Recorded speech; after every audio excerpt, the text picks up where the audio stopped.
This is week one of the DevOps Online Summit coaching program. So we're lucky to be joined by Nirmal Mehta. Nirmal, appreciate your time and thank you for joining us. And I don't know if you want to do a short intro. I think a few people probably watch your session, but just kind of a quick intro would probably hurt, I suppose.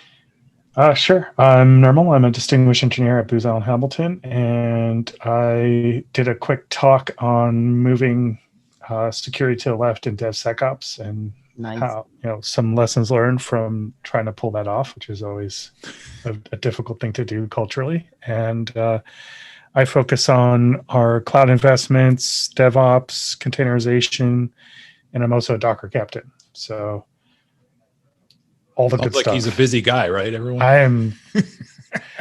Yeah, I've been working remote for 5 years for a company that's mostly not remote, and then last year, that flipped to my world. And the one nice thing about working remote is you can fly under the radar if you need to, but not when everyone's remote.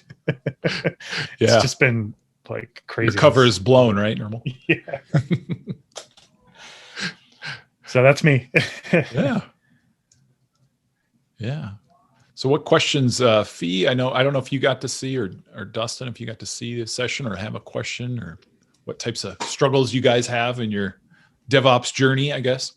Yeah. Is this oriented toward folks that are wanting to do talks at future DevOps? The coaching is really like just a chance for people to have a little more interaction, questions, and that's kind of the hope of more of a conversation really than anything. So, but yeah, awesome. If people want to ask you about, how to get a talk, that's, you do a lot of speaking. I do a lot of speaking, and I'm more than welcome to, I don't know if my answers are any good, but I'm more than welcome to talk, to give answers. Yeah. Well, I'll turn it over to Fee and Dustin. Let them guys jump in. I mean, I would let Fee jump in. Honestly, I don't have any questions of mine. I joined more because maybe someone else's question strikes a chord with me. I will say, and maybe this strikes some sort of random feedback you throw out there, is one of the challenges I have right now is I work with our cloud engineering team, who is our DevOps team, who is because it's small compared to the number of Scrum teams we have, we can't put folks on every Scrum team. So we treat our DevOps team like a shared service to the organization. So they're constantly working with all these Scrum teams. And I'm the person who stepped in to try to help coordinate it all. We've made huge strides. I'm really happy with our progress. We are now basically keep up with the demand. As far as if you look at what we're delivering versus what's coming in, we're like at pace now. It's just a matter of catching up with the backlog. That's pretty impressive. That part is impressive. Yeah. The one thing I would love to solve or get better at is our cycle time is still beyond our typical sprint cycle. And so it's a challenge because our Scrum teams are operating in 2-week sprints, and our DevOps team is basically operating in a 4-week sprint, just because of how long some of the stuff takes. And I don't know if part of me feels like it's the Scrum teams not knowing the true size of something, so they write the story too big, and don't know how to slice it up. And then we could easily say that, well, just have the dev team slice it up. But to them, they have to do the whole thing anyway. So what's the point? And so I don't know. I just, and it's not like a huge problem to fix because like I said, things seem to be progressing.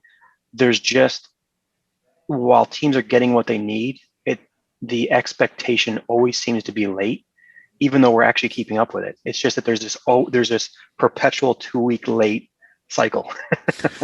So Dustin, I have a question for you. So what sort of at a high level work that the DevOps team doing during the 2-week sprint for the engineers?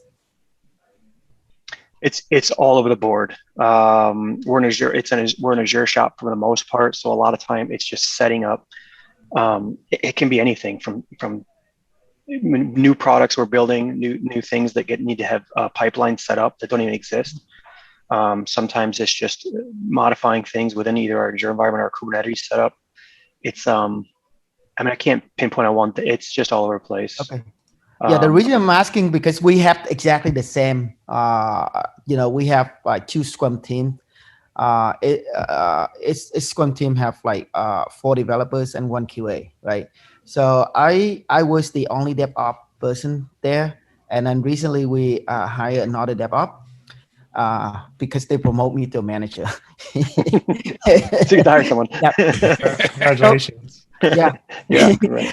So the day-to-day activity for DevOps is exactly similar. Like new app get created, we need to create new pipeline, new branch get created.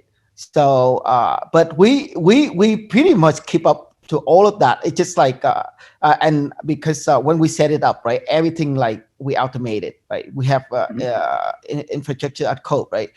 Create new pipeline, it could take me like 1-2 minutes to click a button, and then it's create the whole thing for new apps, right?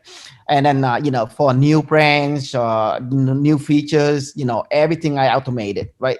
So there's almost like 0 manual step that I have to do to set up a new products, new stuff, unless let's say like tomorrow the engineering team come up with a new architecture stack, then our DevOps need to get involved. And then I think that last part is that's where you typically live. It's always a new architectural stack, with every new product or new POC they're doing. And that's the challenge. Typically the pipelines that are just replicative or similar to something we've already done, it's real quick. And once the pipeline exists, we throw that over the wall to the Scrum team, and they typically handle their releases from that point forward. But it's a new architecture stacks take longer. Yeah. So we understand both. And it's interesting because there's like this circular conversation that starts where they say, "Well, we don't know necessarily what you want. You guys are the experts. You tell us." And then the DevOps guys are going, "Well, but you need to explain what you want. What do you mean? We're supposed to tell you?" So it's like, wait a second, it's a chicken before the egg type of conversation going on right now. Right. So Interesting. Gotcha. Yeah. So, couple quick questions. And I'm gonna mostly focus toward Dustin, but is it fee? Fee, yep. Take it as it is. But so how much focus is on self-service for the developers, the development teams? That's always the objective. I mean, the focus on getting it to that point is always the objective. Like no one's in question that's not the long-term strategy, is to figure out a way as quickly as possible, turn it into a self-service for the Scrum teams. And for new stuff, I think we keep up with it pretty good. For a lot of the existing systems, legacy systems that weren't built on that, or we even have some that have still a manual pipeline for whatever reason. But somehow that stuff, as far as getting it to a point where it's self-service, is always put on the back burner. But just because the influx of new work we're constantly doing. So part of it is probably a bit of a prioritization conversation somewhere baked in there. And part of it is just strategizing where to put that focus next time. But yeah, I mean, no one disagrees that that's not the end game. For me, for me, we on the AWS, right? And I leverage code build, code pipeline, and code deploy, right? So the stuff that I think engineer Scrum team can do, then I'll just let them just kick off the code build. If they need to create their own development pipeline for a new feature that come in, they just kick off the code build and then specify the branch name and then the app names and so forth, and what environment. Then it's just self-service and then the pipeline get created, and then when their code ready, it's getting deployed automatically, right? But as Dustin say, right, the challenge is the new architectures, then I have to get involved to set up the new stuff for the engineering team to have the self-service. Yeah, so it's kind of like almost determining the entrance criteria for the shared service that you are defining. And is that something that's been defined? or is it kind of just like you're just trying to catch what's in the air? I honestly, we just finally got the repertoire, if you will, the relationship, if you will, with the Scrum teams, the trust, to even start to have the conversation that we wanted to find what that entrance criteria would be. So that was a small win to even start to have that conversation. But no, it doesn't exist yet. Yeah. Okay. So I think both those things, self-service, it's kind of like a, help me, help you, help me kind of conversation, right? Yeah. And there's a couple different techniques I can think of. If you're going to be perpetually late just because of the asynchronous nature, the mismatch in your cycles, I guess you could say, maybe you can position that extra time that you're async as, hey, we're always going to, like, whatever project is coming in, we're going to spend X amount of time taking a step back, seeing how this fits into a larger strategy, and figuring out what we can do to mature our self-service and our entrance criteria processes as part of this. So we're not just going to only respond to exactly what you need because we're a shared service, so we can take a strategic view, and B, we're going to, as part of this shared service, we're going to put some overhead on here to make sure that we're not just repeating the same things for years on end, and that we're actually like automating. I'm going to get back to this point. We're trying to get closer to the actual abstraction, closer to the best, local maxima abstraction layer, and C, we're going to take a step back to make sure that we formalize some kind of, not process, but entrance and exit criteria, right? Entrance meaning you have a new project, maybe it changes the scope of what we need to change in terms of what's self-service. Maybe it means integrating a new technology or redefining things, but there's also exit criteria. Exit criteria meaning we're comfortable enough handing you over to do self-service stuff now, right? And that also continues to evolve. So you have the shared service itself, right? With whatever the DevOps tooling that you run, and the artifacts that are being created either by the dev teams or by your team. You have the entrance criteria as almost like an internal consulting service, right? Like doing architectural reviews, requirements gathering, solutioning. And that becomes formalized a little bit. Maybe you come up with a questionnaire, right? Like, okay, like you're a new project. How many services is it? What languages? Like what data services? What do you need? Like, I'm checklist or questions. Yeah, like talking very broadly here, but that should be standardized over time from your own, from Dustin's own knowledge of what's come in the door. Yep. And then you have exit criteria. It's like, okay, like this is the goal, right? So when you're having that initial entrance criteria requirements gathering conversation, you're saying, FYI, just to baseline everyone, the shared North Star for this is to get you to be self-service on this at some point in the future. Yep. And so we're going to only focus on getting the things, putting in the things that you need, that's a gap.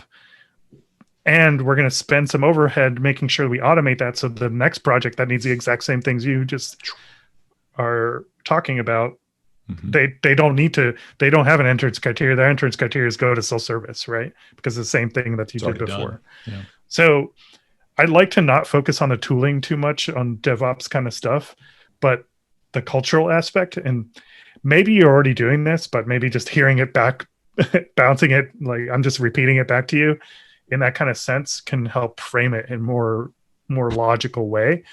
Because I often see teams where they're so focused on just catching the balls that they're like missing the broader picture. And like you're going to get yelled at for being late anyway, Dustin, right? So might as well like take that time that you're late and use that as overhead to like be more strategic about this kind of stuff. And Right. you know, And it is good to hear. Granted I've only met you like 18 minutes ago, so Yeah. No, take all that with a grain of salt. Yeah, no, it's nice to hear it's a bounce back of the direction we want to go, but phrased slightly different.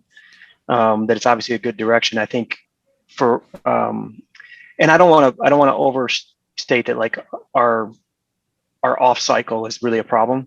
Like we've focused so much on just having a very we've averaged our cycle time for so long now that as new requests come in, we know what that expectation is. So we basically say, listen, this is when you could expect to get this. We know you work in 2 week sprints, but this is our cycle time for requests on average. So until 21 days from now, don't ask us. That part has gotten pretty good, right? And so that's not really a problem. But we have talked about like we haven't really talked as much about the exit criteria, which is key. We've started the conversation on the entrance criteria, but I like having the exit criteria being just as valuable. And then what we haven't done, which I kind of heard and all that too, though, in your explanation of like getting them to that end game, which the exit criteria helps redefine, is that what we don't do is allocate that time. Like the team right now has like, in a sense, 2 backlogs. One that comes in from the Scrum teams, and we think of that as our delivery backlog. That's like what we owe out to them. And then we have our own, which is just stuff that we got to get going, right? Yeah. That's always secondary. And so I like the idea of saying, hey, for every new request come in, we're going to allocate a certain percentage of our time to this work that we have to get done back here, and we'll do yours as well. Yep. And there should be a ratio there, right? Exactly. Yeah. Well, that's the crazy thing that just dawned on me when you were saying it, is that we do this for our Scrum teams between them balancing their tech debt, their production support, their normal Scrum work, what we have, our quarterly objectives. We make them balance their workload out, different ratios for every Scrum team based on the products they're working. But we haven't put ourselves in that mindset for our DevOps team. So hearing you say it, I was like, okay, so I should basically do the same thing with this team that we already did with our Scrum teams. Yeah, I mean, and it could be a ratio where it's like for every two things that you're doing for your customer. I'm saying the word customer very explicitly here because you want to think of it as a product mindset, right? Yeah. Like you're providing a product, right? So for everything that's coming in, maybe the ratio is 1 to 2. For every customer thing that's coming in, you tackle 2 things on the back end. You might not get management buy-off on that, but maybe it's 2 to 1, right? So every 2 things that are coming in, find one thing that's the equivalent. I mean, that's the SRE kind of way of handling this, because if you're not doing that, I mean, you know where this is going. Yep. If you're not doing that, then there's going to be a pause where you have 8 weeks of internal stuff that you have to resolve before you can even do the next batch of things that are coming in from the Scrum, right? And obviously you can go to management and say, hey, look, like we're doing things in 4 weeks. We want to get it down to less than 4 weeks. But in order to do that, I have to spend X percentage every time to whittle that down. Mm-hmm. If I don't do that, it's either going to stay at 4 weeks or it's going to grow. Right. Yeah. And the exit criteria there, the other part of the exit criteria is, what's your, and I know like this is supposed to be open for more questions, but whatever, we'll just go with it. Because I think this is also valuable. Do you have a knowledge base that all the customers and your team are like? Yeah. Agree. Okay. Yeah. So if you have like an FAQ, like I was on a project we built a dev document portal on Antora, which is like bolted onto GitHub Pages, and our customers could put pull requests to the documentation and change things and like foster a community there, which can help, right? So if you have very clear like entrance criteria or services, and it's very clear like what they provide, that might relieve some of that. But it seems like you're already kind of doing that, so that's why I didn't really like talk about that. But that could also be for the exit criteria. You could be like, okay, like if you're already doing these things, like you can let go of the bicycle seat, right? Yeah. So that's a long answer to your one question, Justin. No, but it's a lot of good Yep. A lot of good tidbits. It's just a matter. It helps frame the focus, right? I mean, there's so many things we're trying to solve simultaneously, even in our own world, and so sometimes bringing closer focus into the things that are going to matter most, give you the most bang for your buck right now, always help. Even like our knowledge base, like the exec strategy. So this team has a new, our cloud engineering team, which includes our DevSecOps guys, includes our DevOps guys, includes our networking guys. It's a pretty big team. They have a new director, maybe, I don't know, a year or two now. And I'm only stepping in because I saw the need with this team just struggling to help with our Scrum teams. Normally, I just manage our Scrum teams. So one of the things that he keeps saying all the time is he wants to clean up our knowledge base, which is all in Confluence. He's like, it's a mess because there's just so much duplicative documents on there. People don't know which one's up to date, which one's not. And he's like, we need to get this cleaned up. And he says it all the time. And I put like 3 things down for our focus. And, that was like my third one is like, he always says that, but we never give that good attention. And I think we need to give that a little bit more love and attention. Think of it as a way to, it's buffer. It's like a shield, right? Like, yeah. Think of it as a thing that you would put in your email signature, right? Like, by the way, we get this all the time. You contact your bank and they're like, the virtual assistant, and it's like, check out that they're punting to their docs all the time, right? Because if they needed a person to pick up the phone for every single question on like how to do a mobile check deposit, they would lose money on every mobile check deposit, right? Like, so the same for you, right? Like you have a limited. I'm assuming you don't have an infinite amount of DevOps folks, right? And you have it seems like an infinite amount of requests coming in, right? So, same as like your DevOps team backlog, there should be a documentation. And I mean, this is like an eternal challenge, right? Like docs is like the eternal challenge, but there's a happy medium where it's like, okay, like if there's like 20 customers asking, like if there are 20 customers asking, okay, where do I do this? It's probably a good thing to put in your doc saying, okay, like 20 people have asked the same question. Like, also that's an indication that you might want to rethink whatever that thing is, right? Exactly. Yeah, because a minute I update my documentation, the very next day thing could change, right? So the documentation like dated, right? So we constantly have to update the documentation. And as you said, if 20 customer asking the same question, then I have to create a Jira ticket and then to enhance whatever that one is to make sure that it doesn't happen, right? Yeah. So I think we've like burned through time, but I thought that was a really good discussion. Tom, by the way, who's Dave? I didn't think I had any good questions, and yet my question took up the whole meeting. So thank you. Yeah. So just a quick question on the DevSecOps land that we talk about, right? So normally, what you integrated with the on the Shift Lab with the regarding securities? The projects I've supported, we've integrated tons of different tooling. Are you talking about like the actual tooling? Well, not just the tooling, just what kind of like features or thing that you could do with the DevSecOps, like when you say Shift Lab, right?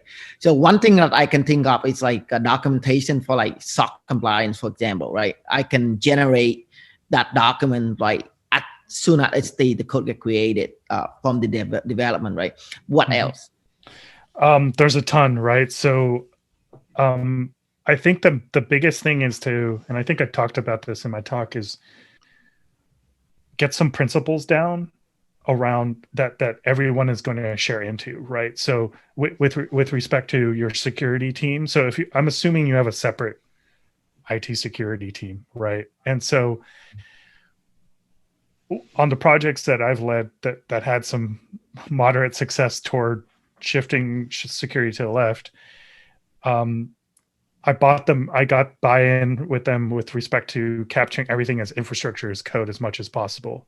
And so that also the flip side of that, it was identifying the tooling that they had that could not comply with that, right? So, and there was some, but understanding that that was like minimizing that as much as possible, but also getting them bought into the fact that the tooling that I was going to integrate to meet, encryption at rest, encryption in transit, firewall configuration, service authentication, authorization, secrets management, all the actual like operational pieces of security, as much as possible, I was capturing that as infrastructure as code somewhere either as close to the actual unit of development or unit of asset that gets moved through a CI/CD and deployment process, or whatever the repository for the centralized platform management team, right? So us basically, but everything would have to be captured as infrastructure as code. We would focus on open source tooling to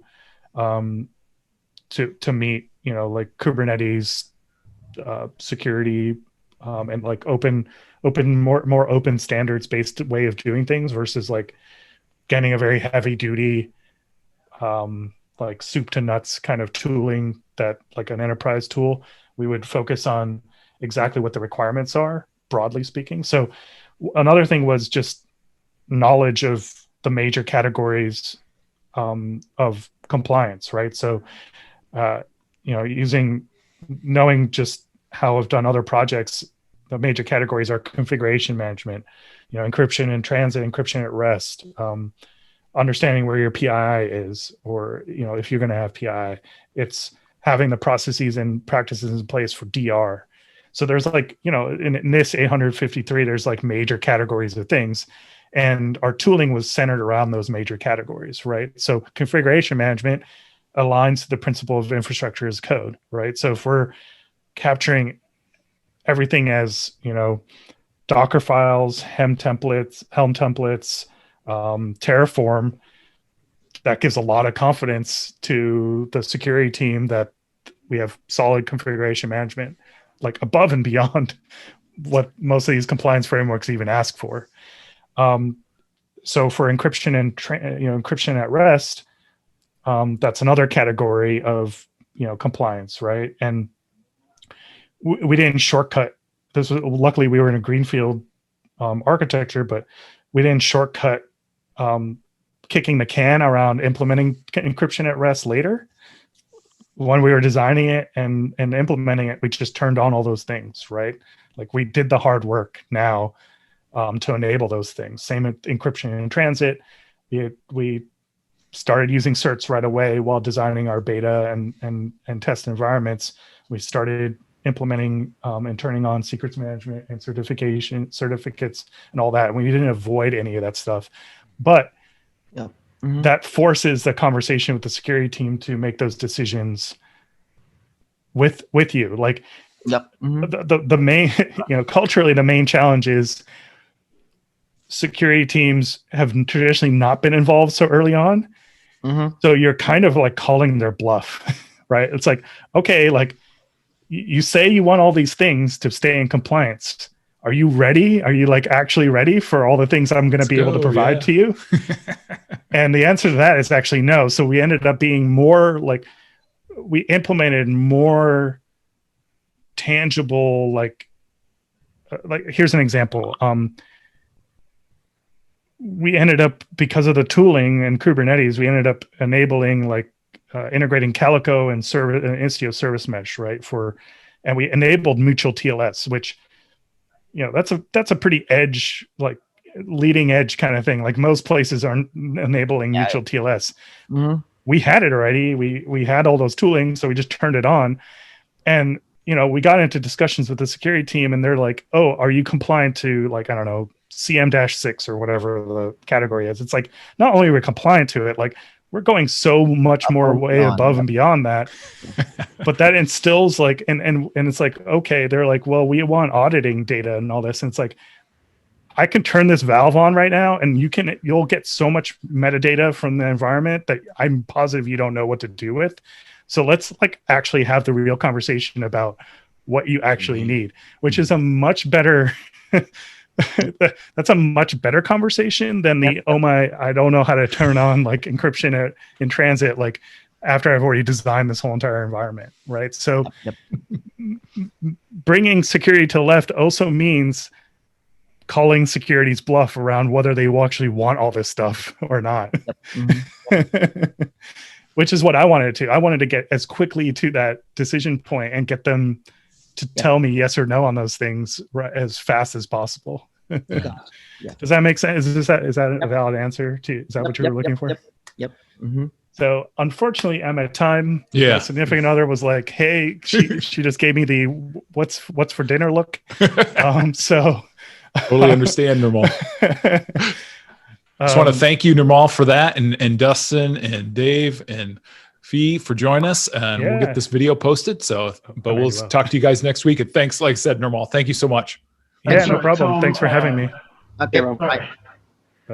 All right, sorry, I couldn't turn on my device here, not in a position to do so, but I realized that was a different device under the name Dave. But yeah, No so worries. hopefully next week I learned quite a bit, but hopefully next week we'll be able to get on full video. All right. Okay. Thanks, Emmanuel. Thank you. All right, thank you for your time.